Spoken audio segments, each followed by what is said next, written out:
Hi everyone, Makar Sankranti 2024ની દરેક વ્યક્તિઓને શુભેચ્છાઓ. આપણે સિક્યોરિટીને ગોતીએ છીએ, આપણે સિક્યોરિટીને સીખ કરીએ, અથવા આપણને એવું લાગે કે આપણે ખૂબ બધી બાબતે ગમે ત્યારે ગમે એ મૂડમાં ઇનસિક્યોરિટી ફીલ કરતા હોઈએ છીએ? Question mark. જો એવું હોય છે તો આપણે આખી પ્રોસેસને, આખા બે સબ્જેક્ટને બ્રીફમાં સમજશું મકર સંક્રાંતિના ઓબ્જેક્ટિવને અથવા સ્વભાવને ધ્યાનમાં રાખીને.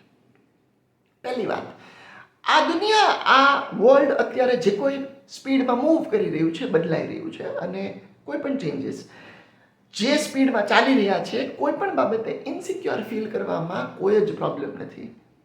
એટલે આપણે સમજીએ પહેલો પોઈન્ટ કે ઇનસિક્યોર ફીલ કરવું એ ખૂબ જ નેચરલ અને એક્સેપ્ટેબલ ફિનોમિના છે, પ્રોસેસ છે, કોઈ જ પ્રોબ્લેમ નથી.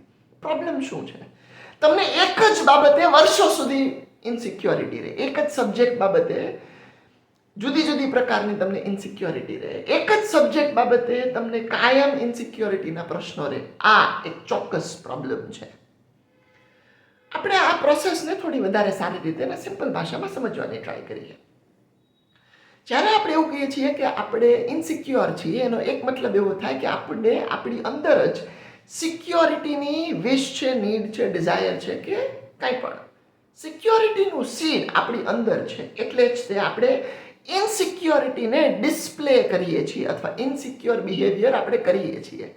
એટલે આપણી અંદર સિક્યોરિટીનું સીડ હોય, એ ફૂલફિલ ન થતું હોય, એટલે આપણે ઇનસિક્યોરિટીને ડિસ્પ્લે કરીએ. એનો મતલબ એવો થયો કે સિક્યોરિટીનું સીડ અને ઇનસિક્યોરિટીનું સીડ એ બે ઇન્ડિવિજ્યુઅલની અંદર જ હોય. એટલે એક હદ પછી બીજું કોઈ પણ વ્યક્તિ, બીજી કોઈ પણ વસ્તુ અથવા બીજી કોઈ પણ પરિસ્થિતિ કોઈ પણ વ્યક્તિને એક હદથી વધારે ઇનસિક્યોર ફીલ કરાવવા માટે રિસ્પોન્સિબલ નથી.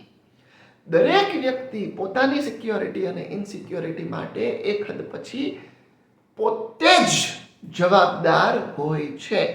હા, તમે એની પર કામ ન કરો અને ઇનસિક્યોરિટી ખૂબ વધી જાય અને તમે બીમાર પડી જાઓ, એ એક પર્સનલ સબ્જેક્ટિવ મુદ્દો છે, પર્સનલ લિમિટેશન્સ, જેની જેટલી સમજ એમાં તો હવે કોઈ શું કરે.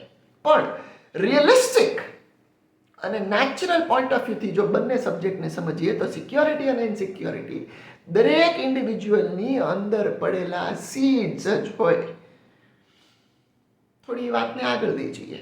કોઈ પણ વ્યક્તિ, કોઈ પણ વસ્તુ અથવા માધ્યમ હોઈ શકે, તમને સિક્યોર ફીલ કરાવવામાં ઇનસિક્યોરિટી દ્વારા કોઈ પણ વસ્તુ, વ્યક્તિ અથવા કોઈ મેથડ તમને મદદ ચોક્કસ કરી શકે, પણ બીજું કોઈ પણ વ્યક્તિ પૂરેપૂરી જવાબદારી ન લઈ શકે. એનું બેસિક લોજિક.